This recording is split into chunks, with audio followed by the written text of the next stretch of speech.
Pierre Péchou, bienvenue au micro de Vers d'autres cieux. Je suis content de vous retrouver une nouvelle fois. Bonjour Oscar, chers auditeurs, bonjour. Vous nous invitez aujourd'hui donc à partager une nouvelle réflexion à partir d'un texte qui se trouve dans la Bible. Et donc, vous nous proposez de nous arrêter sur la rencontre du Christ avec un homme qui est possédé. Ça se trouve dans un passage qui est dans l'évangile de Marc. Pierre Péchou, comment a lieu cette rencontre entre le Christ et cet homme ? Comment est-ce qu'on en arrive là ? C'est une rencontre qui est voulue par Jésus. Jésus va quitter son pays, braver la tempête en traversant le lac de Galilée pour rencontrer cet homme en particulier. L'histoire nous sera racontée et à la fin de l'histoire, Jésus va faire demi-tour. Il va donc traverser le lac de Galilée et revenir, prendre du temps pratiquement juste pour rencontrer cet homme. Et au passage, ils vont essuyer une tempête énorme. Une tempête énorme, mais qui ne va pas faire renoncer Jésus. Il tient absolument à rencontrer cet homme. Et alors donc, une fois qu'il rencontre cet homme, qu'est-ce qui se passe ? Alors c'est un homme, nous dit le texte, qui est possédé d'esprits impurs et qui vit... donc des démons Des démons. Cet homme a été rejeté par le village. On a essayé plusieurs fois de l'enchaîner. Il vit loin du village, dans les cimetières. Il erre en fait. L'image de cet homme est intéressante parce que le texte nous dit qu'on a essayé de l'enchaîner, mais que sans arrêt, il va rompre ses chaînes et briser ses fers qu'on lui a mis au pied. Donc il est indomptable en quelque sorte. Il est indomptable, personne ne peut me réduire en esclavage, je brise toutes mes chaînes. C'est l'image qu'on pourrait avoir de cet homme, et pourtant, il n'y a pas plus prisonnier que cet homme puisqu'il est possédé par des démons. Je pense que parfois, nous-mêmes, nous pouvons nous croire libres, personne ne va dicter ma conduite, et pourtant on peut être lié par de plus grandes forces qui nous dépassent, on se croit libre, et pourtant on est enchaîné. De la même manière, le texte nous dit qu'on le voyait sans arrêt sortir des tombeaux. Dans l'univers de la Bible, quelqu'un qui sort des tombeaux, c'est quelqu'un qui passe de la mort à la vie, qui ressuscite. Nous avons plusieurs histoires qui nous montrent des personnes qui sortent du tombeau. On pourrait croire, en voyant cet homme sortir du tombeau, qu'il est aussi pleinement vivant. De la même façon qu'il a enchaîné tout en brisant ses chaînes, il est peut-être plus mort que vivant, à cause justement des esprits impurs qui l'habitent. Donc il n'est pas vivant, il n'y a peut-être pas plus mort que lui, pas plus esclave que lui. Voilà comment le texte résume la vie de cet homme. Nuit et jour, sans cesse, il crie et se blesse avec des pierres.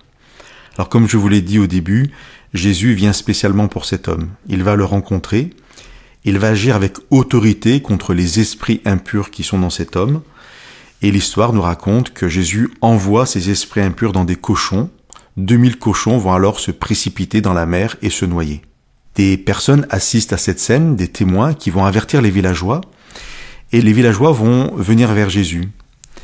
Et là, le texte nous dit que lorsque les villageois arrivent, ils retrouvent cet homme qui avait été démoniaque, rempli d'esprits impurs. Ils le retrouvent assis, vêtu et avec toute sa raison.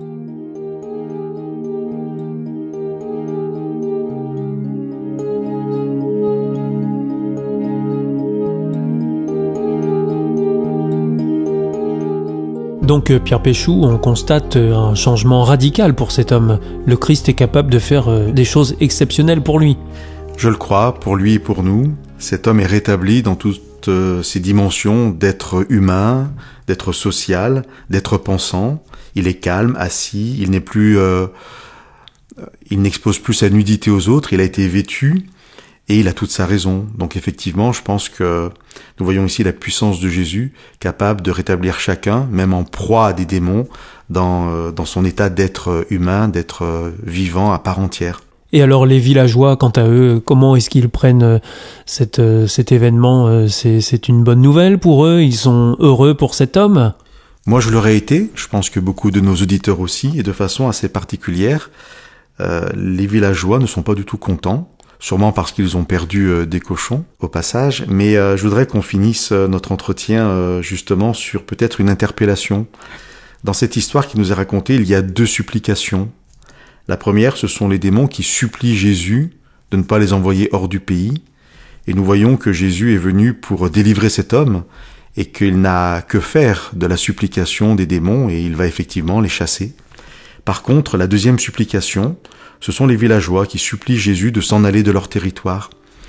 Et lorsque cette supplication est donnée à Jésus, le texte nous dit, tout de suite Jésus remonte dans le bateau et s'en va.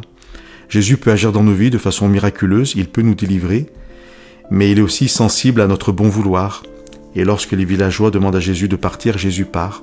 Je crois que nous pouvons être interpellés par cette histoire en nous disant que Jésus est vraiment prêt à faire beaucoup pour nous, à braver des tempêtes, pour venir à nous, pour nous délivrer, mais que si nous refusons sa présence, il ne s'imposera pas à nous. Que nous sachions accueillir pleinement Jésus dans nos vies, afin d'être ces êtres humains, hommes et femmes, libres de toute chaîne, de tout esclavage.